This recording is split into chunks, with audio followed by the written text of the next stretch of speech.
자, 여러분 오늘이 이제 6월 호국보훈의 달 마지막 주일이고요. 또 상반기 마지막 주일이기도 하죠. 지나온 상반기에 보던 시간, 2025년 또 6개월의 시간들, 여러분 어떻게 살아오셨습니까?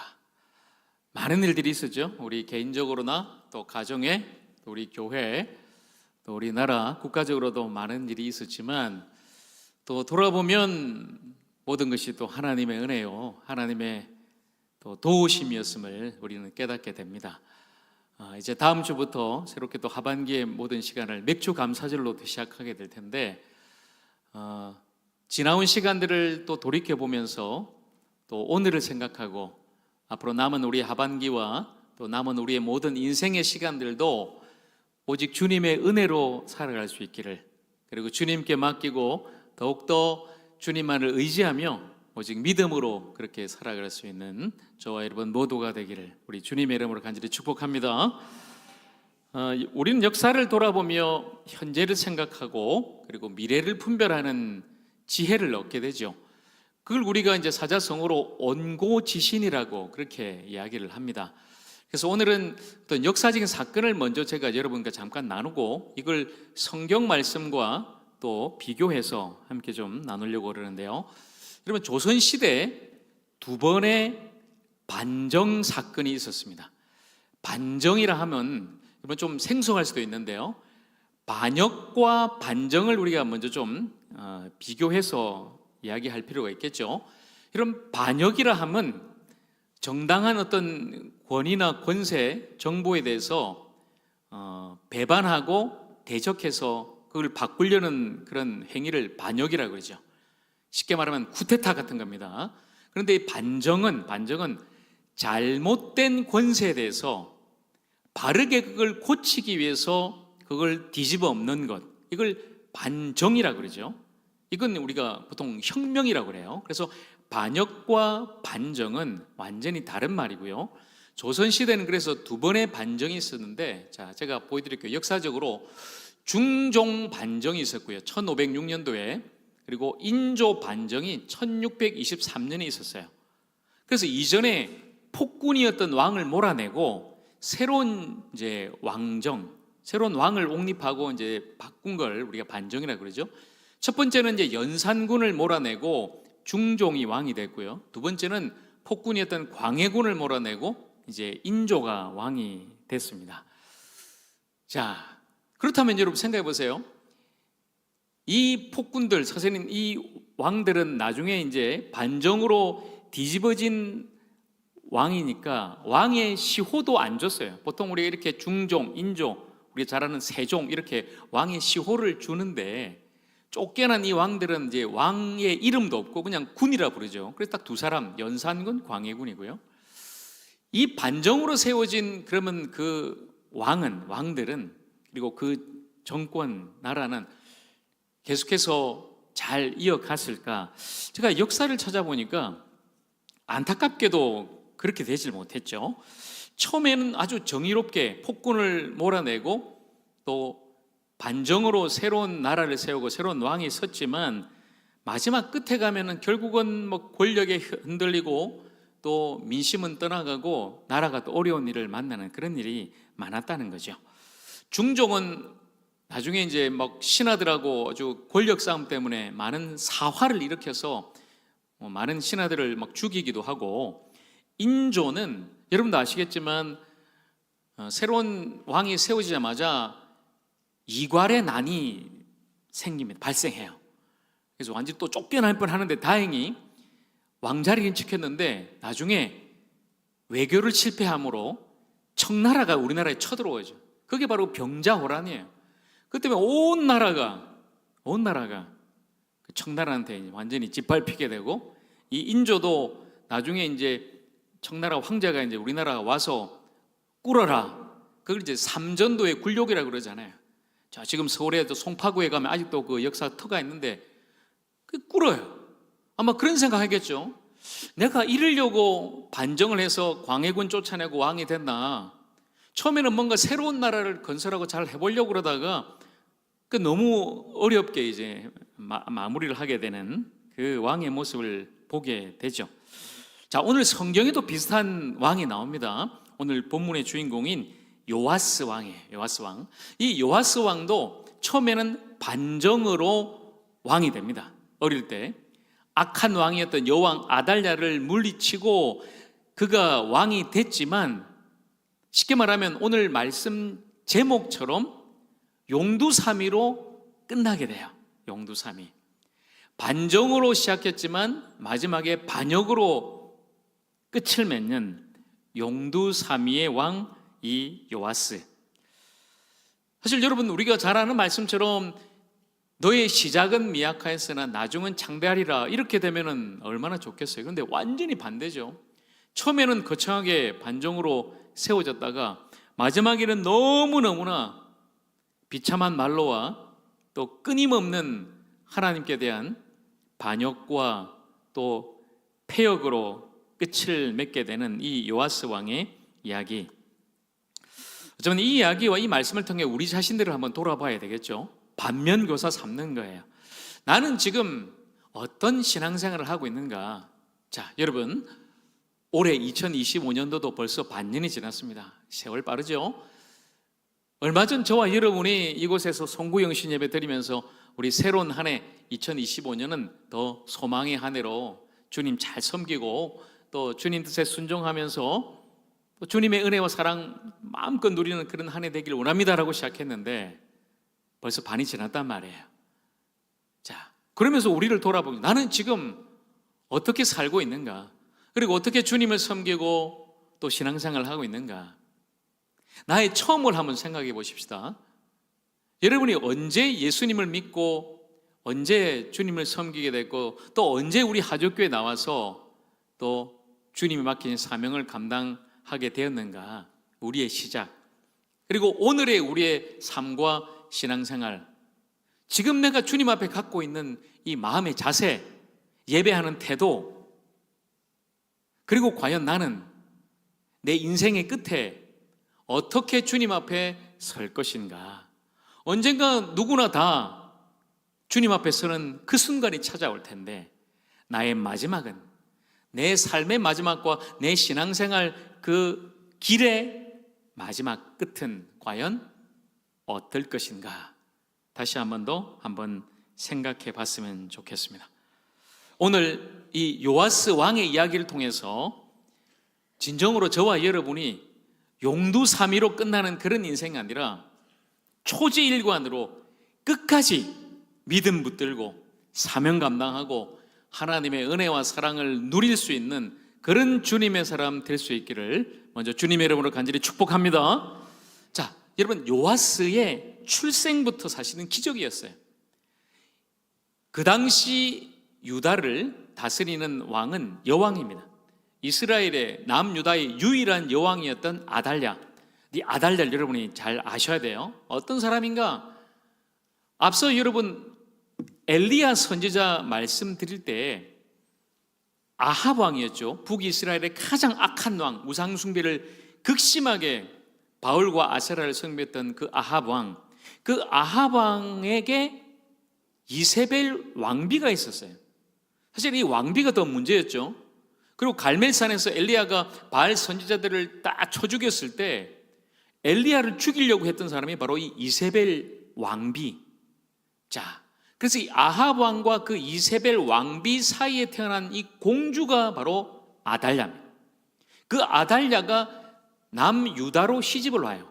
그러니까 남북 왕국이 서로 사돈지간을 맺게 된 거죠. 잘못된 관계였죠. 여기서부터 불행의 시작이 피어나죠. 그러니 이 아달랴가 자기 아버지 어머니한테 뭐 우상 숭배하는 거 다 배우고 왔을 거잖아요. 그러니 남유다 왕국도 사실은 다윗 왕조인데 영적으로 타락시키고 물들이죠. 자기 남편도 타락시키고 자기 아들 아하시아 왕도 영적으로 타락시켰다가 자기 아들이 죽습니다. 그러니까 이 아달랴가 갑자기 쿠데타를 일으키죠. 다윗 왕의 자기 아들, 자기 손주들, 왕자들을 싹 죽여버립니다. 와, 여러분, 얼마나 사람이 악하면 자기 아들들, 자기 손주들을 그러니까 왕자들이 씨를 말려서 자기가 이제 왕권을 차지하고 여왕이 돼버리는 거죠. 큰일 났습니다. 여러분, 남유다 왕국은 다윗 왕조인데 다윗 왕의 후손들이 이제 왕위를 이어가게 돼 있어요. 이건 하나님의 약속입니다. 영원한 언약이죠. 영원히 너의 왕조를 이어가게 하겠다. 그래서 여러분, 다윗의 자손 예수 그리스도 메시아가 탄생하지 않습니까? 그런데 대가 끊어질 지금 위기를 만난 거죠. 그런데 하나님이 역사하셨죠. 왕자들을 다 죽였는데 딱 한 사람, 왕자 요아스가 아기 때 살아남죠. 자기 고모가 그 아기를 급하게 숨기고 성전 안에 있는 골방에 그 아기를 키우게 돼요. 아무도 모르게. 그리고 그 고모 부인 제사장 여호야다가 이제 때를 기다리고 있다가 반정을 일으키죠. 아까 우리 조선시대 그 반정처럼 악한 여왕 아달랴를 몰아내고 새로운 왕을 세우죠. 그 왕이 바로 오늘의 주인공 요아스입니다. 7살 때 왕이 되죠. 사실 아무것도 몰라요. 자기 고모한테 이제 키워지고 고모 부인 제사장 때문에 자기가 이제 왕에 등극하게 되는 것이죠. 자, 여러분, 이 일은 사실은 단순한 어떤 정치적인 혁명이 아니라 하나님의 질서를 회복하는 신앙의 반정이었다. 이걸 우리가 생각을 해보게 되죠. 그리고 이 제사장 여호야다와 함께 한 이 요아스 왕이 신앙의 이제 전성기를 맞이하게 되는데 처음에는 너무너무 잘합니다. 제일 잘한 일이 뭐냐면 이 요아스 왕이 성전을 다시 수리한 거예요. 앞서 여러분, 여왕 아달랴가 우상을 섬겼으니까 성전문을 완전히 닫아버린 거죠. 우상을 섬겼으니까 성전이 얼마나 황폐해졌겠어요. 하나님을 예배하지도 않고. 그러니 이 요아스 왕이 성전 수리를, 요즘 말로 하면은 이제 성전 리모델링을 싹 한 거예요. 그리고 성전문을 활짝 열고 이제 우리 하나님을 예배하겠습니다. 우리 살아계신 하나님, 전능하신 하나님, 창조주 하나님 예배합니다. 백성들과 함께 예배를 다시 회복한 거죠. 그게 바로 성전 수리 사건인데, 이 성전을 수리할 때도 에피소드가 하나 있어요.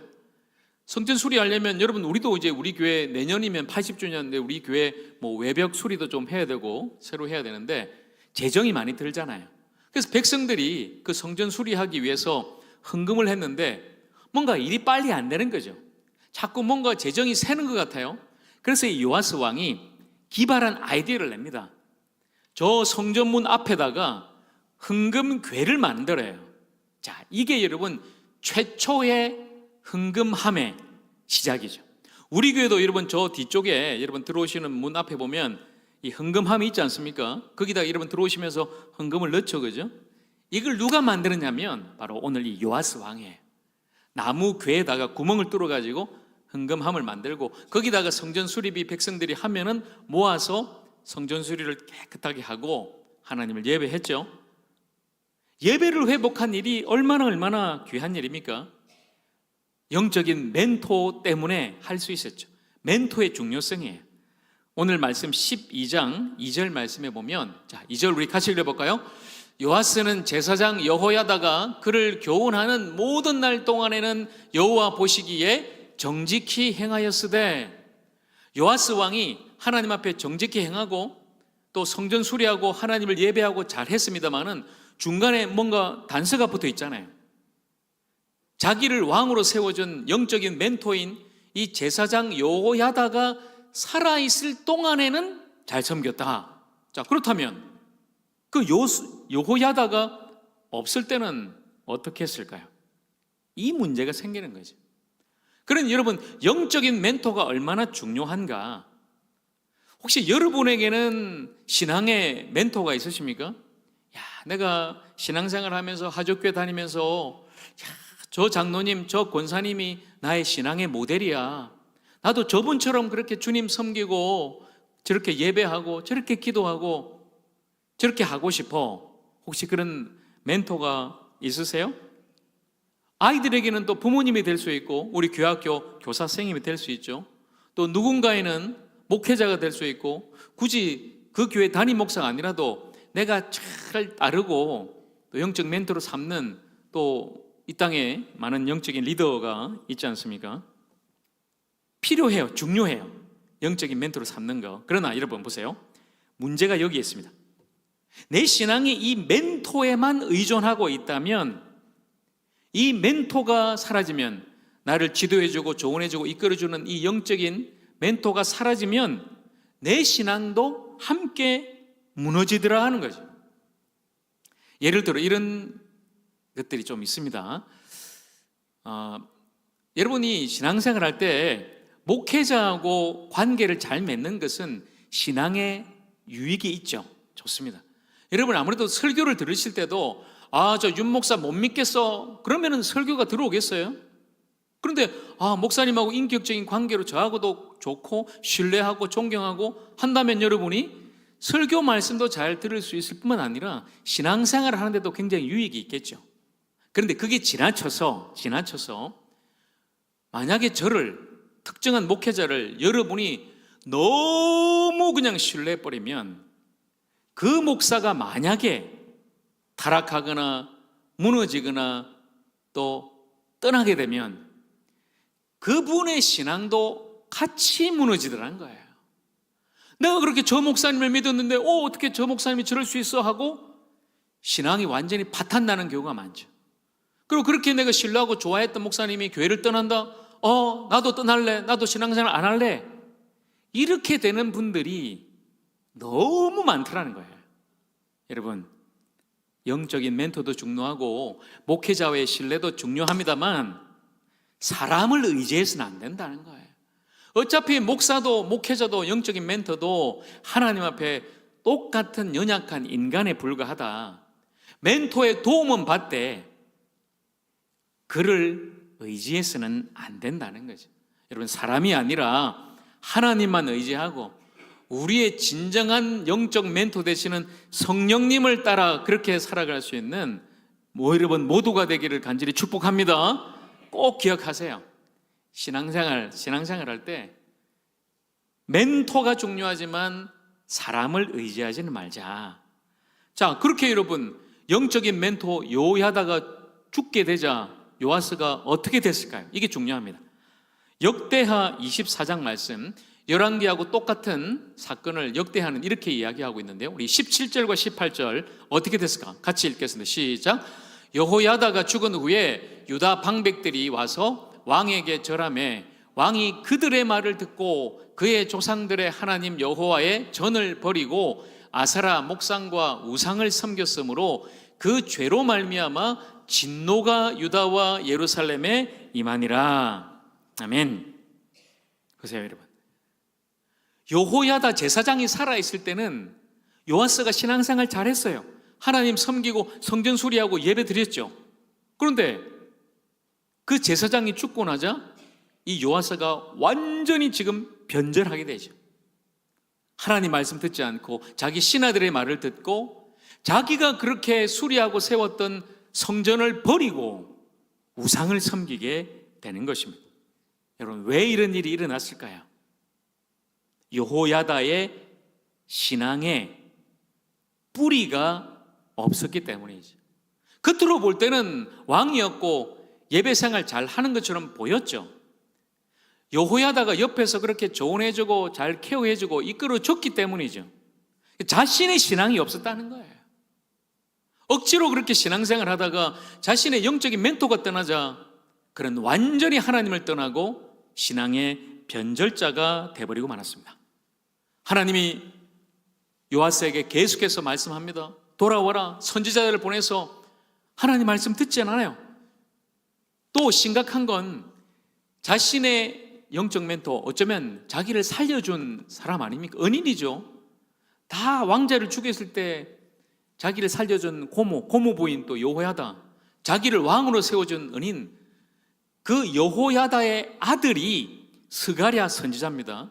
물론 이 사람은 성경 스가랴서에 나오는 그 스가랴는 아닙니다만은 왕에게 와서 왕이시여 회개하십시오, 다시 하나님 앞에 돌아오십시오 했을 때 그 말을 듣지 않고 자신의 은인이었던 여호야다의 아들 그 스가랴 선지자를 돌로 쳐서 죽여버립니다.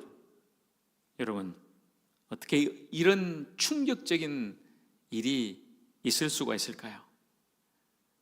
얼마나 배은망덕했으면 자신을 살려주고 자신을 왕으로 세워주고 자신을 하나님 앞에 세웠던 그 사람, 그의 아들을 죽이고, 그를 죽인 것은 결국은 하나님을 배반한 것 아닙니까?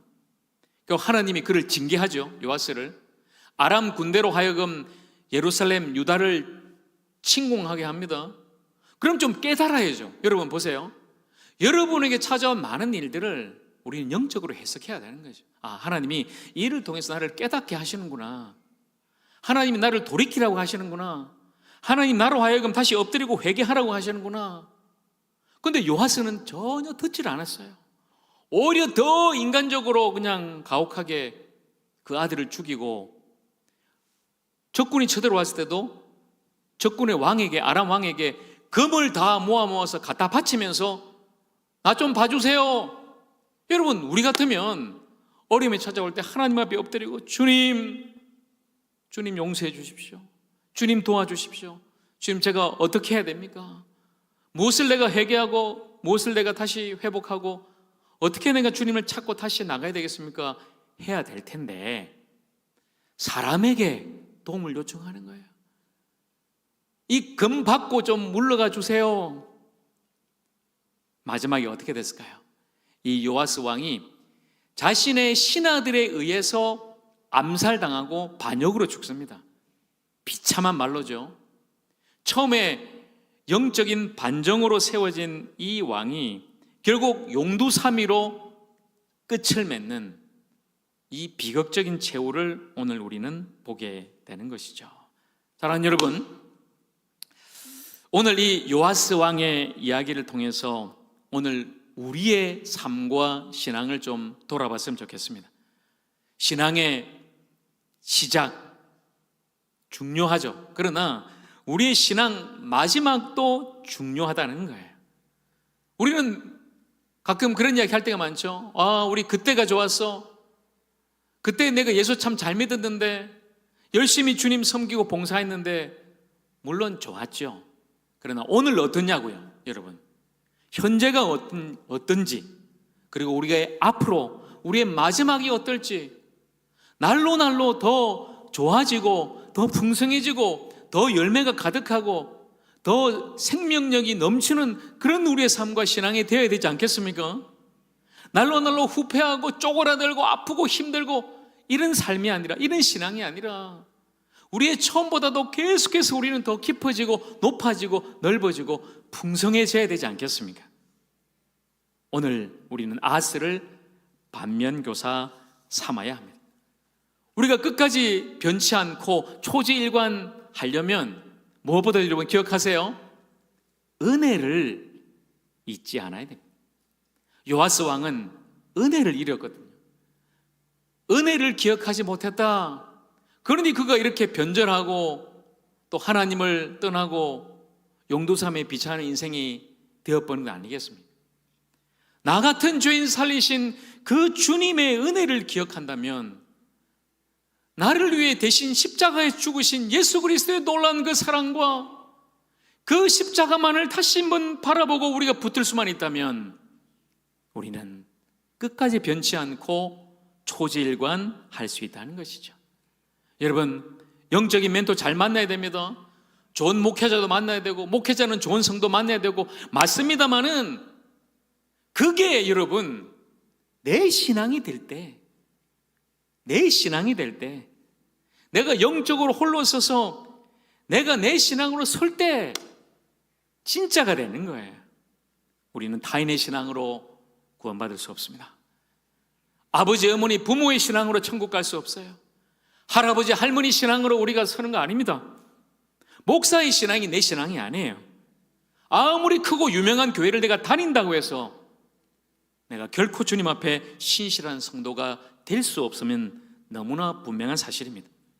사랑하는 여러분, 그 누구의 신앙이 아니고, 물론 우리가 부모의 신앙으로 누군가의 도움으로 이렇게 예수 믿고 신앙생활을 하게 됐지만, 진짜 중요한 건 내가 예수를 믿고 내가 예수 그리스도 안에서 거듭나 새 생명을 얻고 내가 온전히 하나님을 예배하는 예배자로 오늘 이 시간에 앉아 있어야 되고, 내가 하나님의 말씀을 듣고 그 말씀에 순종해야 되며, 내가 하나님 앞에 진정으로 기도하고 주님의 뜻을 구할 때 나는 진정한 주님의 사람으로 세워지게 될 줄로 믿습니다. 여러분, 우리의 신앙을 가지십시다. 그 누군가 다른 사람 아니라 나의 신앙으로 우리 모두가 다시 한 번 더 하나님 앞에 서서 내가 예수 그리스도를 믿고 하나님과의 인격적인 관계를 맺고 그 친밀한 관계 속에서 날마다 주님을 섬기고 나갈 수 있다면 우리의 신앙은 지금보다 앞으로가 더 좋아지게 될 거예요. 용두사미가 아니라 초지일관으로 우리의 마지막은 더 하나님의 은혜를 날마다 누리면서 하나님 앞에 영광 돌리고 주신 사명 감당하면서 마지막 날 잘했다 칭찬받을 수 있는, 상급받을 수 있는 그런 신앙이 될 줄로 믿습니다. 그런 여러분 모두가 되기를 간절히 축복합니다. 여러분, 용두사미가 아니라 초지일관으로 끝까지 주님의 은혜 누리고 감사하고 그 은혜로 살며 하나님의 부르심 따라서 그 사명을 감당하면서 마지막까지 우리의 달려갈 길 다 가고 믿음을 지킬 수 있는 주님의 사람, 바로 저와 여러분 모두가 되기를 우리 주님의 이름으로 간절히 축원합니다. 아멘. 기도하겠습니다.